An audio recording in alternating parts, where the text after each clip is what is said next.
आज हम एक सिंपल सा और आसान सा तरीका पढ़ेंगे डीसीटी डायरेक्ट कूम्स टेस्ट करने का, जो कोई भी लैब टेक्नीशियन आसानी से कर सकता है। और किसी भी लैब पे अगर छोटी से छोटी लैब भी हो उस पे भी वो अफोर्ड कर सकता है। चलिए देख लेते हैं आज का प्रोसीजर। इस टेस्ट के लिए जो हमें मटेरियल चाहिए वो है नॉर्मल सलाइन, कूम्स रिएजेंट जो AHG होता है, anti human globulin, EDTA blood patient का, माइक्रोपिपेट्स एक बड़ा वाला 1000 माइक्रोलीटर वाला और एक ये छोटा 100 माइक्रोलीटर वाला, टेस्ट ट्यूब्स और रैक। चलिए पेशेंट का ब्लड लेते हैं। इसमें पहले हम डायरेक्टली डालते हैं नॉर्मल सलाइन, बराबर ट्यूब को भर के रखना होता है यहाँ तक, ऊपर से लिड बंद की, ब्लड को हल्के से मिक्स किया। अब मिक्स करने के बाद इसको सेंट्रीफ्यूज करना है। यह है बैलेंस ट्यूब।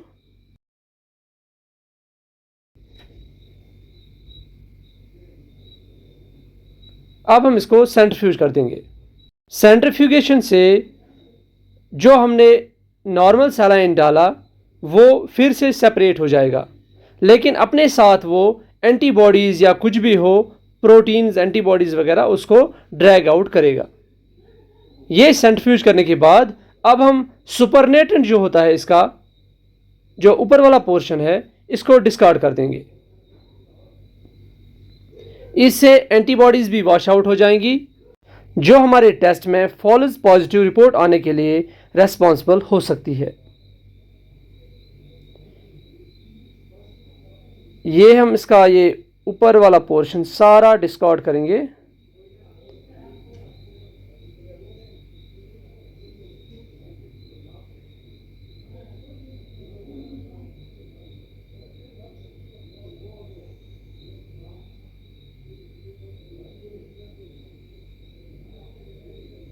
लास्ट में आपको ये एक तो ये फ्लूइड पोर्शन, इसमें से फ्लूइड और कुछ सेल्स भी उठेंगी, ब्लड कंटेंट भी उठेगा। इससे टेस्ट पे कोई इम्पैक्ट नहीं पड़ेगा। ये हमने पहला वॉश कंप्लीट किया। अब इसी तरीके से हम सेकेंड टाइम भी वॉश करेंगे और थर्ड टाइम भी वॉश करेंगे। इससे ये कंफर्म हो जाएगा कि हमने इसमें जो एंटीबॉडीज़ होती है, प्रोटीन्स होते हैं, वो हमने ड्रैग आउट कर दिए, जो टेस्ट में आर्टिफैक्ट्स पैदा करने के लिए रेस्पॉन्सिबल होते हैं। ये हो गया सेकेंड वॉश कंप्लीट। अब हम करेंगे थर्ड वॉश।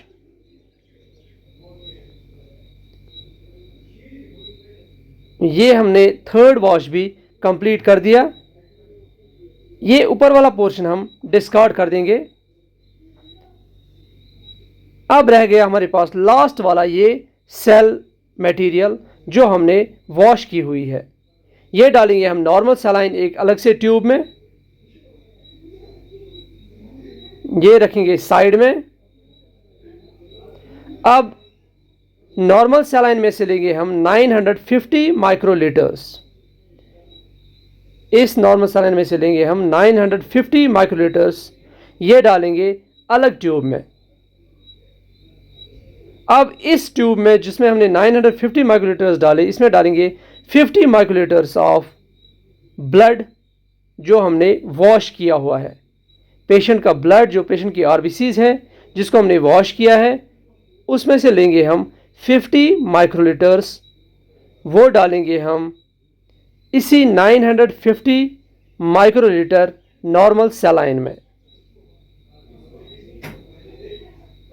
ये डाला हमने इसमें नॉर्मल सलाइन में। ये बन गया हमारा 5% सेल सस्पेंशन। अब इस 5% सेल सस्पेंशन में से हम लेंगे 50 माइक्रोलीटर्स ऑफ सेल सस्पेंशन, ये डालेंगे हम अलग ट्यूब में। ये लिए हमने 50 माइक्रोलीटर्स, ये डालने हमें दूसरे ट्यूब में। डाले दूसरे ट्यूब में ये 50 माइक्रोलीटर्स। अब हम इसमें डालेंगे एंटी ह्यूमन ग्लोबुलिन AHG, जो मोस्ट इम्पॉर्टेंट रिएजेंट होता है इस टेस्ट में। इसके डालेंगे हम 2 ड्रॉप्स या 3 ड्रॉप्स, 2 से 3 ड्रॉप्स तक। चलो 3 ड्रॉप्स डालते हैं। अब इसको करना है मिक्स करके इसको रखेंगे हम इंक्यूबेटर में फॉर 20 मिनट्स। मिनिमम होता है फॉर 20 मिनट्स, आप 1 घंटे तक भी रख सकते हो। ये इंक्यूबेशन वाला स्टेप बहुत ही इंपॉर्टेंट होता है। इससे हमें पता चलता है कि अगर इसमें सेंसिटाइजेशन हुई है आरबीसीज की, तो AHG में से जो एंटीबॉडीज़ होती है, एंटी ह्यूमन ग्लोबुलिन एंटीबॉडीज़ जो होती है, वो इन आरबीसीज पे अटैक करके इनको क्लम्प्स कर देंगे, इनको एग्लूटिनेट कर देंगी। आफ्टर इंक्यूबेशन इसको निकाल के मिक्स करके फिर से सेंट्रीफ्यूज करना है बैलेंस लगा के। ये है बैलेंस ट्यूब लगा के अब सेंट्रीफ्यूज करेंगे। आफ्टर सेंट्रीफ्यूगेशन अब निकालेंगे ये ट्यूब हम बाहर। यहाँ पे हम 2 तरीके से ये चेक कर सकते हैं कि ये DCT पॉजिटिव है कि नेगेटिव है। या तो हम ऊपर वाला जो ये सुपरनेटेंट है इसमें हीमोलिसिस चेक करेंगे। अगर आपको हीमोलिसिस लगती है तो ये पॉजिटिव है DCT। अगर आपको नहीं लग रही है, फिर कंफर्म करने के लिए क्या करोगे आप ये सुपरनेटेंट मैक्सिमम डिस्कार्ड करोगे। थोड़ा सा सुपरनेटेंट इसमें रहने दोगे ताकि सेल्स जो इसमें है, आरबीसी जो है, वो इसमें मिक्स हो सके। देखिए आरबीसीज एक बार ये होती है इसकी आरबीसीज, यहाँ पे ये है आरबीसीज। इनको अब हम मिक्स करेंगे इसी हल्के से सुपरनेटेंट में। मिक्स करने के बाद क्या करना है, ये मिक्स किया, इसको मिक्स करने के बाद इसको डालेंगे हम साफ की हुई स्लाइड पे।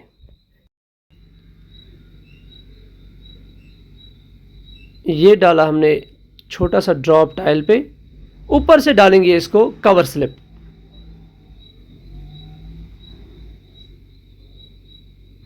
कवर स्लिप डाल के अब हम इसको माइक्रोस्कोप के अंडर देखेंगे अंडर 40x कि एग्लूटिनेशन हुई है कि नहीं हुई है। ये है एग्लूटिनेशन, ये आरबीसीज का क्लम्प बन चुका है। इसका मतलब है DCT पॉजिटिव है। ये पेशेंट का DCT direct Coombs test positive है। अगर ये आरबीसीज बिल्कुल सेपरेटली होती है, जैसे कि आप इस फील्ड में देख पाते हो, देखो यहाँ पे, जैसे अगर इस तरीके से आरबीसीज होती फिर ये नेगेटिव होता, लेकिन यहाँ पे बहुत सारे क्लम्प्स है ऐसे। इसका मतलब है ये DCT टेस्ट पॉजिटिव है।